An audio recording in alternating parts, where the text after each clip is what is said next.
I've previously covered the Digimon Tamers version of the Digimon D terminal in a video, which was called the D-Gather and had the same database functionality as the D terminal, but included a virtual pet-esque mechanic.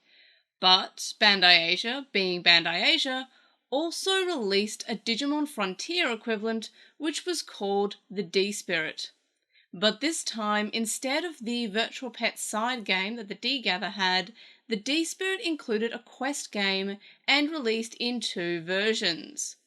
The first version included Digimon and mechanics from Digimon Frontier, where the player navigated through 11 maze-like areas, where 10 of which are themed after the Warrior 10. Gameplay in battle was a quick memory game to determine the strength of the attack after the player chooses how much power to use in the attack. This determines the difficulty and the length of the memory game.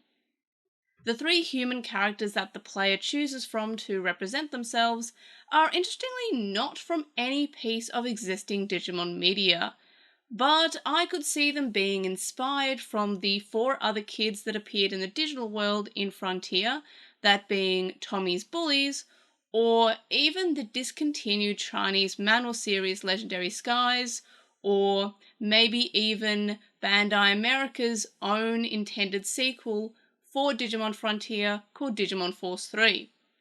That being said, there were 3 Digivices planned for the Force 3, so maybe one could go to each of the 3 available playable characters in the first version of the D-Spirit, or, and this is most likely, it's just 3 random kids, 2 boys, 1 girl, 1 boy wearing goggles. That seems pretty standard for Digimon in general, but it would be nice if they were inspired from any existing sort of characters, like the bullies in Frontier, like the characters in Legendary Skies. So, but yeah, probably just 3 random generic bog standard characters that were just made into sprites that don't actually exist in any piece of Digimon media. That's the most likely thing that could have happened here. And then of course we have the second version, which had Digimon from the Digimon Chronicle manga and featured characters from the D-Cyber virtual pet toys as well as the manga. The gameplay here is similar to the first version, with having a quest mode, but it uses a dice roll mechanic to determine how many steps in the maze you take, making it more of a board game rather than just a maze that you have to navigate, so it has that additional functionality there. However, instead of the memory game, the player chooses what type of attack to use in battle and how much power, but there's no skill from the player required, whereas the first one had the memory minigame, which required some level of effort and skill from the player. There's also the fact that in the first one, you are given the choice of multiple Trailmon to board, and whatever choice of Trailmon you jump on determines your starting spirit. So you might get the Spirit of Thunder from one of them, or the Spirit of Flame from another.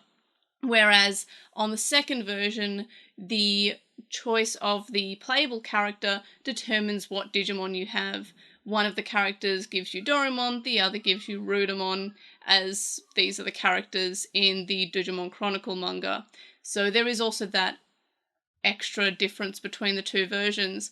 I kind of like how you can choose which Trailmon to get onto to determine what spirit your character has, and paired with the fact that the characters are presumably just vague, unique characters that don't exist in any piece of Digimon media, it makes it feel more like that character is you, the player.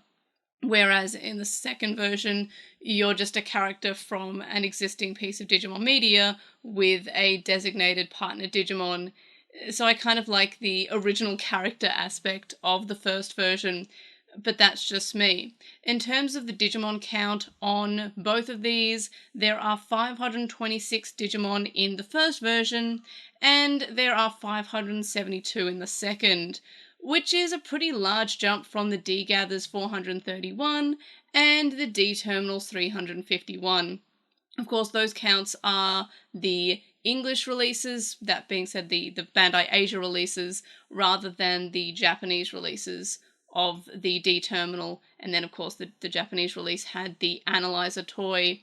The D-Spirit and D-Gather were only released in English. They weren't released by Bandai Japan, and they didn't have a Japanese equivalent, and they also never appeared in any piece of Digimon media like the D-Terminal or like the Analyzer did. These were completely unique to being toys, interestingly enough, which is something I'm always impressed about Bandai Asia, how these are unique releases, and they hadn't been previously released in Japan or anywhere else for that matter, and hadn't even appeared in the anime or any piece of Digimon media. They were just the D-Terminal-like thing to release for that season.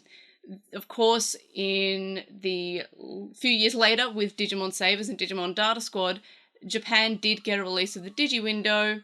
Unfortunately, Bandai Asia didn't really release anything for this series in terms of unique toy releases, which is a shame. It would have been nice to have Bandai Asia's take on the Digiwindow.